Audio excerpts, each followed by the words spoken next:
bákan náà orí kìíní Timothy chapter 6 verse 10 ó jẹ́ ká mọ̀ pé ìfẹ́ owó láfẹ̀ẹ́jù, ìnífẹ̀ẹ́ ọlá láfẹ̀ẹ́jù, ìnífẹ̀ẹ́ ipò láfẹ̀ẹ́jù, ìnífẹ̀ẹ́ agbára láfẹ̀ẹ́jù, ìmọ̀ ń mú ni dẹni èṣù ni, ìmọ̀ ń mú ni máa ronú pa tí ọ̀dà ni, ìmọ̀ ń mú ni máa rò kó bá ṣe lè kó lè rí nítọ́dọ̀ ọba àbàjẹ́ kò sí ìtọ́fẹ́ kan tí wá ń bẹ̀.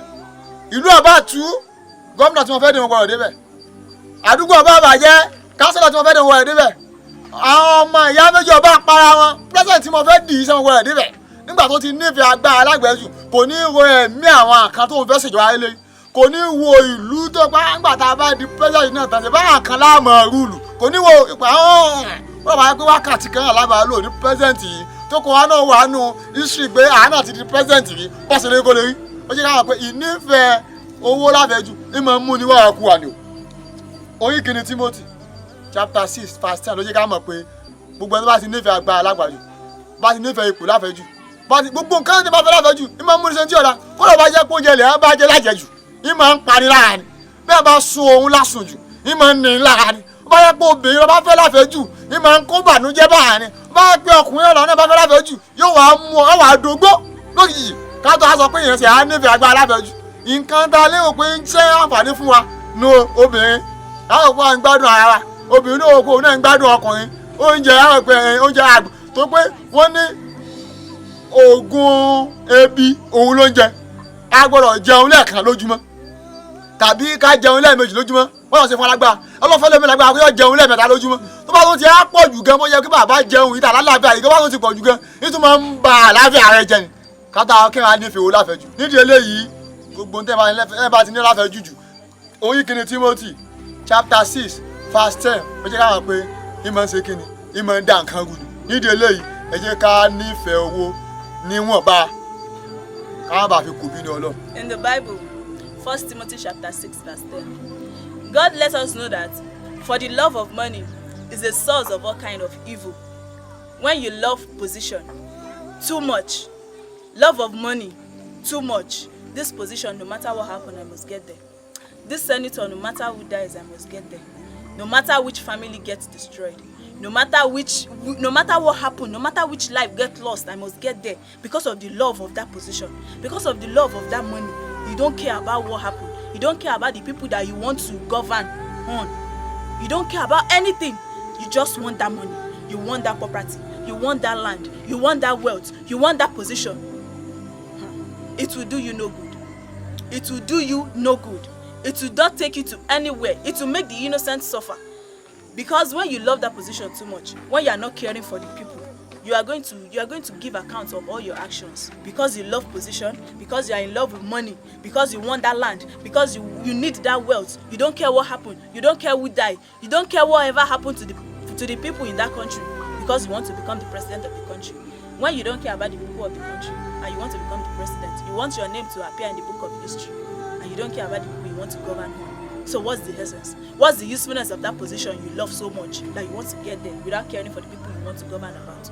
So please, 1 Timothy chapter 6 verse 10, for the love of money is a source of all kind of evil. When you decrease your love in whatever you are doing, either food, either money, either position, either wealth, when you decrease that love, everything will work smoothly and you live a peaceful life. Haka a Bible, Timothy chapter 6 verse 10 ya nuna mana cewa son kuɗi shine tushen shiga hanyar halaka, hanyar ɓata, ba tare da tunanin komai ba. Sun ɗauki son duniya sun sa a zukatansu, sun kaucewa hanyar Allah, sun ɗauki son duniya sun mai da shi abinda idan ba su yi ba ba su ga aljanna ba.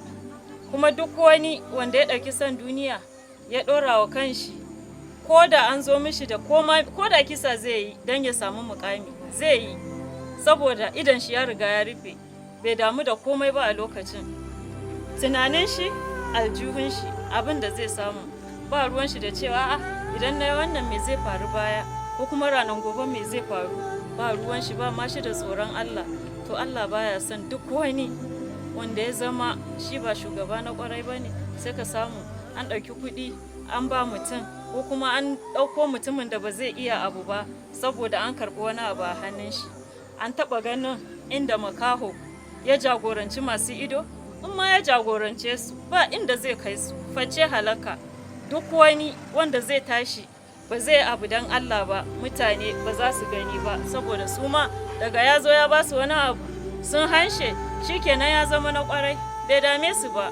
Kuma Allah baya son irin wannan. Ka zaɓi mutum don Allah, ka yi don Allah, ko kai ɗin da kai don Allah a ranar gobe ma hutu ne gare ka. Mutum na nan shi ba abin da ya dame shi da ce a'a wa'annan talaka ina za su shiga nan gaba, me zai faru da su, duk kuɗin su ka wawushe, abin da ya cancanci ka ba su ka wawushe ka mai da shi naka kai kaɗai. To baka ma tsoron Allah. Son kuɗi, son duniya yana kaiwa mutum hanyar ɓata ne, ba inda zai saukar da shi sai a fushin Allah. Allah ya kiyashe mu. Ihe ọchịchọ nke ụwa, ịhụ ihe ụwa n'anya karịsịa ihe niile nke Chineke nna sị ka anyị na-ahụ n'anya, karịsịa ihe niile nke na-amasị Chineke nna bi n'igwe bụkwa ihe na-akpata njọ. Ihe a niile nke a na-ekwu, onye ọla a na-ahụ ya n'aka bụkwa ndị ihe na-akpata ka njọ na-adị n'obodo. Ana m achọ ihe ọchịchọ, ana m achọ ego na nke ukwuu, ana m achọ ịnọ n'ọkwa nke m na-achọ. Agbahụrụ obodo imebi, ọgbahụrụ onye ga-anwụ n'ime ya site n'ime ya nwụọ. M ga-enweta ọkwa, m ga-enweta ego a m na-achọ. Ọ bụla ma mgbukwere mmadụ n'ime ya, m ga-enweta ego a m na-achọ. Ọ bụkwa ihe mgbe, ọ bụkwa ihe na-evute njọ, ọ bụkwa ihe na-evute mmadụ ịla n'iyi n'ihi na obi Chineke nna etụkwasịghị n'ihe a. Ọ bụkwa Timoti nke mbụ na elekere 6:10 na-agwa anyị si na ka anyị gbapụ ihe ndị asọ na ọchịchọ nke ụwa nke ukwuu na ịhụnanya nke anyị na-enwe gbasara n'ịhụ ego n'anya karịsịa ihe niile bụkwa ihe na-evute njọ, na ọ bụkwa ihe na-evute ka anyị na-eme ihe nke na Chineke nna na-achọghị. Ọ bụ na-butekwa iwe nke Chineke n'ebe anyị nọ. Bákan náà nínú Bíbélì Hebrew chapter 13:5-6 ó jẹ́ ká mọ̀ pé èèyàn máa ń gbé ẹ̀mí ara ẹni, èèyàn máa ń gbé ara ẹni, èèyàn máa ń gbé ìfẹ́ àfẹ́jù kò níbi owó. Ẹ̀mí rẹ o gbọ́dọ̀ gbé kò níbi ìfẹ́ àfẹ́jù owó, ara rẹ o gbọ́dọ̀ gbé kò níbi ìfẹ́ àfẹ́jù ipò. Gbogbo yòówù tẹ́yìn bá ti dínkù láti fẹ́ jù, oore mọ̀ wá láti rẹ̀. Tó pé ìwọ tó fẹ́ owó láfẹ́jù, ìwọ yìí lẹ́mí rẹ lọ́sọ́dọ̀ Ọlọ́run ọba, ìwọ yìí ní ìpáyà Ọlọ́run ọba máa bẹ pẹ̀lú rẹ, ìwọ yìí ní pé ọmọ ronú pa Ọlọ́run bá gbogbo gbà, ìwọ yìí láàánú àwọn aráàlú ọmọ ṣe, ìwọ yìí láàánú tí ń mí àti tí omi náà máa ṣe, ìwọ yìí lọ́mọ ro pé ebi máa ń pa èèyàn, ìwọ yìí lọ́mọ mọ̀ pé ìyà máa ń jẹ àwọn èèyàn. Nígbà tó o ti nífẹ̀ẹ́ ipò láfẹ́jù, nígbà tó o ti nífẹ̀ẹ́ owó láfẹ́jù, nígbà tó o ti nífẹ̀ẹ́ ọlá láfẹ́jù, eléyìí á jẹ́ kó bẹ̀rù Ọlọ́run, eléyìí kó fi ti ń jẹ ayé lẹ̀, yóò jẹ́ kó ọmọ ronú pa ọ̀run. Ibù wá jẹ́ ká mọ̀ pé tó bá pe òun Ọlọ́run, òun ọ̀dọ̀ Ọlọ́run, tó bá sábà òun Ọlọ́run, òun mọ̀ jí ọ, tó bá wá òun ọ wá rí òun, tó pé ta ni wàá wá Ọlọ́run? Ẹni tó fi gbogbo nǹkan lẹ̀ tó sì mọ̀ pé bàbá ni Ọlọ́run ló fún ni, tá a bá wà tá a rí ọ̀dọ̀ Ọlọ́run ọba ni, tá a bá lé tá a bá torí Ọlọ́run náà ni, tá a bá rí gbogbo yóò tá a bá fẹ́ tá a bá ti ń rí Ọlọ́run ló fún wa. Ibù ló jẹ́ ká mọ̀ èyí lẹ́yìn pé ẹ jẹ́ ká mú ìfẹ́ owó láfẹ́jù, ẹ jẹ́ ká gbin ilẹ̀, ìfẹ́ ipò láfẹ́jù, ẹ jẹ́ ká gbin ilẹ̀, ìfẹ́ ọlá láfẹ́jù, ẹ jẹ́ ká gbin ilẹ̀, ìfẹ́ gbogbo ohun tí ó ní wa làbí tí ó ní aráàlú la, ẹ jẹ́ ká gbé lẹ̀, ẹ jẹ́ ká páyà Ọlọ́run, ká wá gbé ìfẹ́ wa lọ sọ́dọ̀ Ọlọ́run ọba ká fi lè rí ayé àti ọ̀run. Ibù ló jẹ́ ká máa bẹ̀. Ibù chapter 13:5-6 nípa àwọn sọ̀rọ̀ báyìí nù Bíbélì. Hebrew 13:5-6. It states that for the love of money is the source of all kinds of evil. But when you reduce the love for money, it's not only money, love of position, love of property, love of wealth. When you reduce that love and you are satisfied with whatever you have and you believe in God, God will never abandon you. He will always be your helper. Once you are satisfied with whatever you have and you have believed that whatever I have today is from God. If I have, is from God. If I pursue and I catch up with, is from God. If I eat 3 squares a day, it's from God. And if I eat once, it's from God. If you have that belief and you are satisfied with whatever you are having, you have endurance, the love of everything in this world, you reduce it, God will never abandon you. He will never leave you. He will always be your helper. When you have faith in him and you call upon him, he will always answer you. He will always help you and guide you through life. When you live your life with the reduction of love of everything in this world, he will never leave you, never abandon you. He will always be your helper. He will never forsake you, because it states in the Bible that once you reduce the love of everything in this world and you are satisfied with whatever you are getting from God, he will never leave you and abandon you. He will always help you and guide you to live a peaceful life.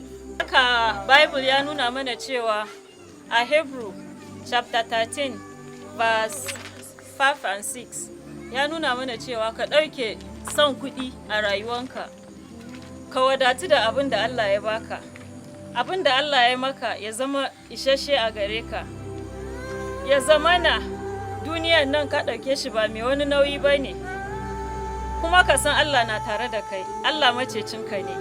Abin nufi a nan, duk wani abin duniya mai ƙarewa ne, duk wani abin da ka mallaka a duniyar nan ƙarewa zai yi, ko ka mallaki gida ne, mota ne, gidaje ne, 'ya'ya ne, duk masu ƙarewa ne. Allah ya ranta maka ne ka amfana da shi a nan duniya, in ka mutu ba naka ba ne, ko 'ya'yanka sun gada ma bai amfane ka a can lahira ba. Saboda haka ko ma meye inda ka cika san shi zai kai ka ga halaka ne. Hatta kuɗi, mota, mata, 'ya'ya, in mace ne ta cika son namiji da yawa halaka zai kai ta, in namiji ne cika son mata halaka zai kai shi. Saboda haka duk wani abin da za ka samu ta hanyar sauƙi a sanaƙe shi ya fi alkhairi a gare ka. Allah ya kiyashe mu, Allah ya taimake mu. N'akwụkwọ ndị Hibru nke 30 site na isi nke 5 ruo nke 6, Chukwu kwuru okwu na nga ahụ na-agwakwa anyị na-adụkwa anyị ọdụ sị na anyị ahụ na ihe nke ụwa karịcha ihe niile, ọ na-ebutekwa ọnwụ. N'ihi na mana ka anyị nwekwe nchekwube n'ebe ọ nọ, n'ihi na anyị ga-akwata anyị, na ya ga-echekwa anyị, na ya ga-emekwara ihe niile site na otu o siri nwee, na ya ga-emekwe ka nhakpa anyị ma anyị so n'ụzọ ya, ma anyị na-emekwa iwu ya otu ya jiri chọọ, n'ihi na ịhụnanya ga-adị n'ebe anyị nọ. Na anyị nwee ịhụnanya, nwekwa obi iru ala n'ihe niile nke anyị nwere, ma na-enwere anya ukwu na ihe onye ọzọ nwere, n'ihi na ya na-akpatakwa mmadụ inwe anyị n'ihu ịhụnanya, ihu nke ụwa karasị ihe niile. Ọkwa akwụkwọ nke Hibru na akwụkwọ nsọ ndị otito ofufe chi nke ndị Kristian na-esokwa ụzọ nke Kristi na-ekwukwe, na-asịkwa, na-adọkwa anyị aka na ntị si na ya hụ na ihe ụwa nke ukwuu karịchaa ihe nke Chukwu chọrọ.